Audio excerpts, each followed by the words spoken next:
All right, well, good morning, everyone. Thanks for joining us.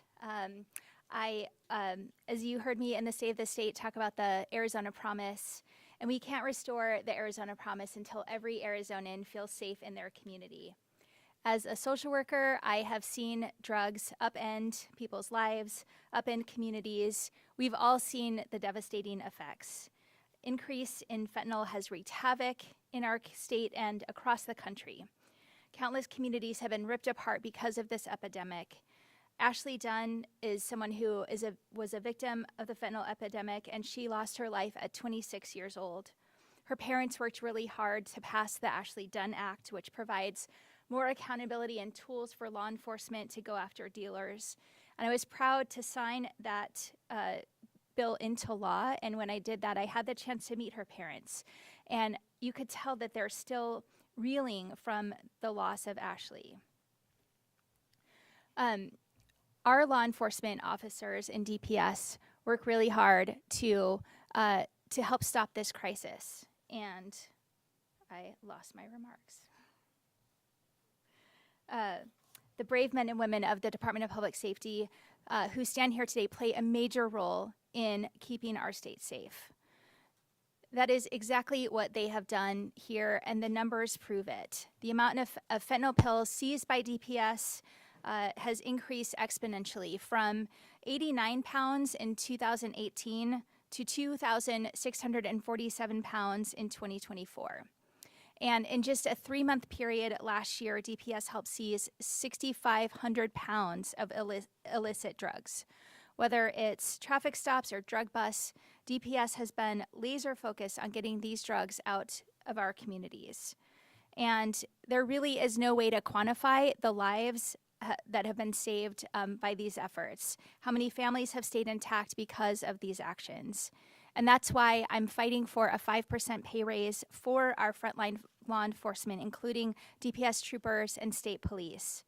Day after day, year after year, these brave individuals have demonstrated a commitment to us, and it's time we show our commitment to them. This isn't just the right thing to do so that these men and women can support their families. It's the right thing to do for the state. It will help ensure that we are able to attract and retain the highest quality personnel. And this is something that I hear about across the state, just shortages in law enforcement and needing to stay competitive so that we have the best working in our law enforcement agencies, the best serving our families and our communities. This is how we will restore the Arizona Promise, by strengthening security, reinforcing freedom, and keeping our children out of harm's way. It's time to put our money where our mouth is. And I want to thank every DPS trooper who has put their life on the line to keep our communities safe. And I am not going to stop fighting until you get the raise that you deserve. And with that, I'm happy to turn it over to Colonel Glover.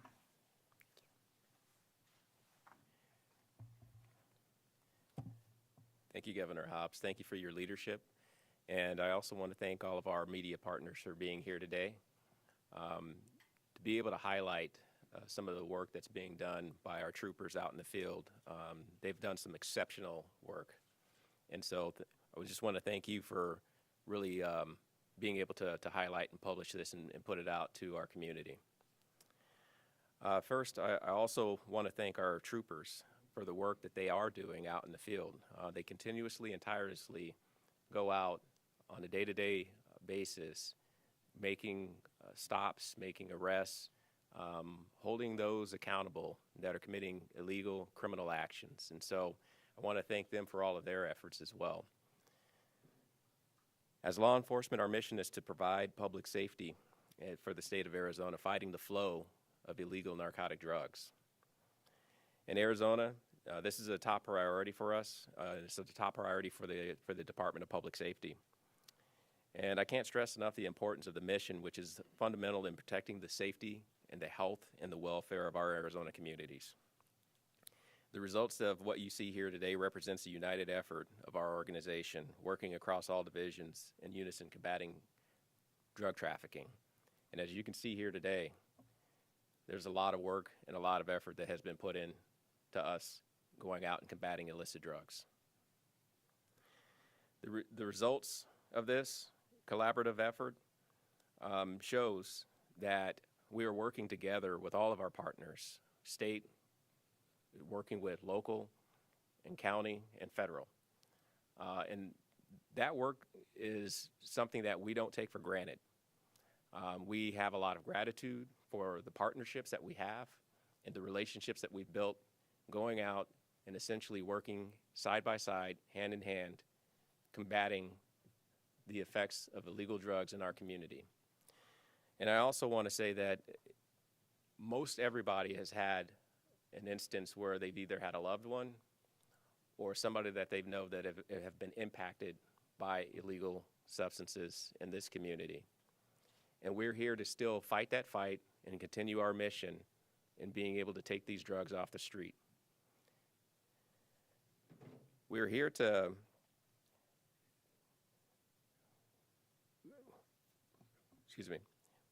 we want to make sure that we also express the fact that we've invested a lot in being able to advance our technology, advance what we do in the field, advance our practices on how we actually combat illegal drug trafficking. Those advances in what we do, we have to adapt. There's adaptability that comes along with what we do because the drug organizations that are out there are constantly ever evolving, ever changing, and ever adapting, and we have to stay ahead of those criminal networks. And so part of the result of what you see here today is us making that effort and that approach. We're committed to saving lives by taking drugs off the street, and we'll continue to fight to take drugs off the streets of Arizona and protect our Arizona community. I want to once again thank our media partners for all their support in highlighting this exceptional work of our state troopers and our department's commitment to a safer Arizona. And now we'll have Lieutenant Colonel Mitchell of Criminal Investigations come up and speak.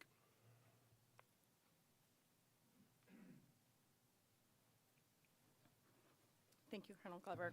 Good morning. It's a privilege to be here with you today, highlighting the exceptional work of the detectives assigned to the Criminal Investigations Division at the Arizona Department of Public Safety to fight against illegal drug trafficking. Our detectives are on the front lines, meticulously investigating and dismantling drug trafficking organizations. Drug traffickers have one priority, and it's not human lives, it's money. They prey on and exploit the vulnerable, destroying families and ruining lives. Their tactics are dynamic and constantly evolving.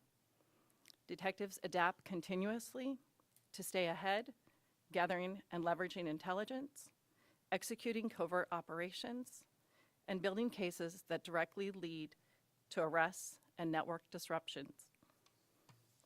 There are inherent risks of undercover operations, and yet our detectives courageously conduct these operations in their commitment to protecting Arizona communities. The complex nature of modern investigations requires constant innovation. The integration of advanced investigative tools and specialized training empowers those detectives to effectively counter criminal organizations. The detectives are relentless in their pursuit of drug traffickers. They manage multiple investigations at once. They work long hours, often at night and on weekends. Their focused efforts are essential to keeping our community safe. Arizona DPS seizures in 2024 were staggering, with 2,647 pounds of fentanyl, 4,191 pounds of methamphetamines, 891 pounds of cocaine, 149 pounds of heroin, and 7,039 pounds of marijuana seized through these investigations, which are supported by a robust network of resources, leadership commitment, and ongoing interagency collaboration. Today, I want to publicly thank our troopers, detectives, and support staff for their dedication and the personal sacrifices they make to keep our community safe. Their work not only disrupts illegal drug trafficking, but plays a vital role in safeguarding Arizona's future. Thank you again for being here to highlight and recognize the hard work of the men and women at the Arizona Department of Public Safety, and thank you for your partnership.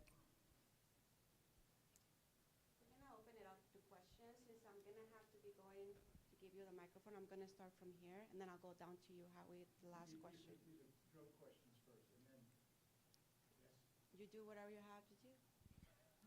Yes. Okay, I would like to start off by asking about the bill at the state capitol from President Peterson, which is about law enforcement but would require them to assist with ICE and deportation efforts, federal immigration law. What are your thoughts on that? Is it necessary? The fact is that we already have these agreements in place, and law enforcement agencies can voluntarily enter into them. I don't think it's right to give a one-size-fits-all mandate to local agencies that are already struggling with resources and who already do cooperate with different law enforcement agencies. This would tie our hands and require us to be in lockstep with Washington, D.C. policy, which I've often disagreed with on immigration. President Peterson has often disagreed with on immigration. And I think the way that we're doing things now works just fine.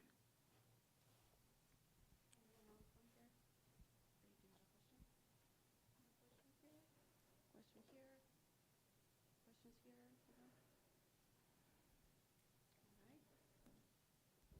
right. Good morning. The Division of Developmental Disabilities budget runs out in 2 months. What exactly are you doing to ensure that no people who are cared for by DDD go wanting for care? Well, that's why we submitted a supplemental budget request because of the caseload growth that we've seen in this program. We provide some of the best services for our folks in DDD care anywhere in the country. And, supplemental budget requests are a routine part of budgeting. And I am hopeful that the Republicans in the legislature don't decide to politicize this. It's no different than when they requested a supplemental budget request for their overrun ESA, which is their favorite entitlement program. And we need to keep these services in place for these families who need them. Regarding the caregiver program, just a year old, did your office spend money on that program that was not budgeted? We spent, the money spent on that program was approved. It was an approved program that had caseload growth. Good morning, Governor. Senator Farnsworth has introduced a bill that would move DCS back under DES. I spoke to him. He said he thinks lawmakers made a mistake back in 2014 when they separated the two. You were in the Senate at that time. Do you agree with Senator Farnsworth? What are your thoughts on moving DCS back under DES? I was very involved in that agency split, and we did what was right for children in Arizona, and I still believe it's the right thing. We need an agency that's entirely focused to protecting our most vulnerable children, and that's what we have now. Certainly, there's always going to be room to improve things, and I'm absolutely open to having those conversations. But I don't think consolidating agencies that provide very important functions is the right call. Hi, Governor. You've given us your thoughts on the Arizona ICE Act. What are your thoughts on how federal immigration policy is being carried out and how it's impacting Arizonans? So it is routine for law enforcement agencies to cooperate, and that's been happening. It happened in the last administration. It's happening now. We are certainly getting less information and less timely information, and we're continuing to try to keep those lines of communication open so that we can all work together to keep our communities safe. Hi, Governor. I have 2 questions. First of all, the drugs that are on display here, do these come predominantly from a given area, or, and then I will have one for the Governor. Yeah, describe where these come from. So the drugs that you see here on the table are accumulation of different investigations that took place throughout the year. But do they tend to come more from the border, from the metro areas, northern Arizona? It's all over the state. No place is a hot spot particularly? No. Okay. And Governor, switching topics, the Starter Home Act was introduced and is moving through the legislature right now. It makes a change from the bill that you vetoed last year. where do you, where are talks on finding some kind of common ground on increasing housing stock in Arizona, affordable housing? What I can say about that is that there are talks, and I highlighted in my Save the State the progress we made with cutting red tape on a package of bills last year, and that I was open to doing more of that. So I'm hopeful we can get to a place of compromise and have a bill or bills that allow us to build more housing to address the housing crisis we're facing. Director, come on. This question sort of follow up to what Mary Jo was asking. How much of this is a result of traffic stops versus undercover work? They're two very different things. I'm not saying the traffic stops themselves aren't dangerous, but how much of what you've seized up here is traffic stops and you found a load vehicle versus the undercover work that the Lieutenant Colonel was talking about? Well, I don't have the specific in terms of the numbers that was taken off in terms of undercover work versus traffic stops. Like I said, it's a cumulative effort that is presented here of our state troopers from both investigations and from traffic stops. So I don't have that exact number, but we can get you that at a later time. Okay. Now, Governor, now it's your turn. Governor, a lot of people have looked at the budget. We have a president of ASU who's paid 10 times more than you are, a U of A president who's paid 9 times more, an NAU president paid like 7 times more. Are these people really worth the salary, or do we really need to rein this in? I mean, I'm assuming you're running an $18 billion budget at $90,000 a year. Do we really need million-dollar university presidents?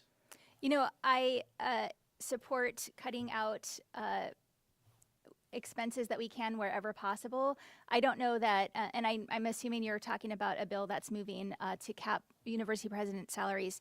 Arizona is home to cutting-edge, world-class universities who are engaged in significant research that is keeping us on the cutting edge of medicine, on technology, on advanced manufacturing, on solving our state and our world's climate crisis. And we have to ensure that we're getting the best of the best. And I don't think the legislature should be in the business of kneecapping our universities in being able to do that. Is all the good work at the universities, and I appreciate that, due to the fact that we've got Michael Crow at the top versus deans and vice presidents and professors doing that? I mean, you know, is it really necessary to have a guy paying $1 million, because he has $70,000 a year housing allowance, getting $10,000 a year for a car allowance to make these findings? Look, I'm not gonna. I don't think that kneecapping our universities is the best way to address this issue. Good morning, Governor. I'd like your thoughts on a House bill, you probably are aware of it, that would force you, the Attorney General, to cooperate with the immigration authorities. I just want your thoughts on that. When I was sworn into office, I took an oath to uphold the Constitution and laws of the United States and the state of Arizona, and that's what I'm doing. I don't need another law to make me do that. One more question, the last question. Hi, Governor. I know you're saying that not all of this is coming from one area in particular, but we do know that a lot of fentanyl and drugs cross the border, and that about 80% of those last couple of years have been coming from American citizens. What can be done on the state level and the law enforcement level to kind of rein in that issue? Would you like to take that one? Don't want to put you on the spot. Okay. Well, I think that when you're talking about the overall aspect of looking at it holistically, I think there's a good aspect of this where we need to start making sure that we're educating people in the right way. A lot of the things that we're seeing in terms of like youth being involved in some of the drug transactions, a lot of programming needs to actually come in place to where we can make sure that we're educating them about the aspect of the criminal aspect of what could happen when you're being told, you know, or getting a message from WhatsApp and you're getting offered money to go down and pick up a load for somebody, and what the consequences of that is. And I think that that's part of some of the issues that we're also seeing as well. And many from local jurisdictions, county, are also seeing the same thing.